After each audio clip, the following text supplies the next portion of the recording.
Hi friends, Tenali Guntur district. నేను auto డ్రైవర్ని. Ola Uber అది చేయాలి అంటున్నారు కానీ సార్, మన తెనాలిలో అంగలగుత్తూరు నుంచి తెనాలికి 10 రూపాయలు, పెదరావూరికి 10 రూపాయలు, ఎక్కడికి ఆటో నగర్కి 10 రూపాయలు, విజ్ఞాన్ కాలేజ్ నుంచి నాడాకోడూరుకి 10 రూపాయలు, నాడాకోడూరు నుంచి బుడంపాడుకి 10 రూపాయలు. చుట్టుపక్కల ఆటోలన్నీ 10 రూపాయలు తోలుతున్నారు. ఓలా ఊబర్ కూడా పెంచమంటే ఎందుకు పెంచుతారు?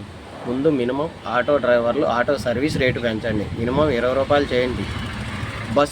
బస్సు ఫ్రీ బస్సు అని ఎందుకు ఎక్కరు? ఆ బస్సు ఫుల్ అయితేనే మన ఆటో ఎక్కుతుంది.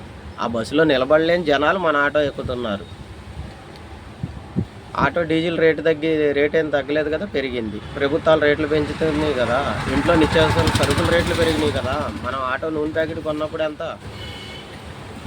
ఆటో క్లచ్ అవటర్ ఎంత, మినిమం మనం ఆటో మెకానిక్ దగ్గరికి వెళ్తే ఆటో మెకానిక్ మన దగ్గర ఎంత డబ్బులు తీసుకుంటున్నాడు? మినిమం పని చేస్తేనే 100 రూపాయలు అంటున్నారు. మినిమం గిద్దలు గ్రీజు ఇవి పెడితేనే మినిమం 100 రూపాయలు అంటున్నారు వాళ్ళు. చిన్న పనులు ఏదన్నా చేస్తేనే. ఒకప్పుడు 30 రూపాయలు తీసుకునేవాళ్ళు.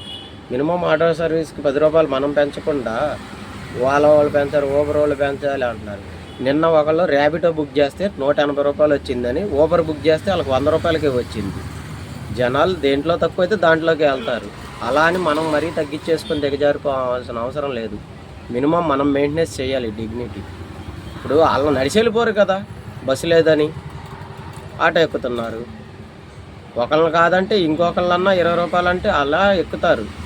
మినిమం మీరు 10 రూపాయలకి తీసుకెళ్తుంటే ఇంకా నీకు మిగిలేదే ఉంది. 10 కిలోమీటర్లు నువ్వు 10 రూపాయలకి తీసుకెళ్తున్నావు అంటే కిలోమీటర్కి రూపాయి. ఆర్టీసీ బస్సు వాళ్ళకంటే వాళ్ళకి 100 మంది ఎక్కించుకున్నా 80 మంది ఎక్కించినా వాళ్ళ బస్సులో ఉంటారు. మన బస్సులో ఆటోల్లో ఎక్కేది మహా అయితే 4 5.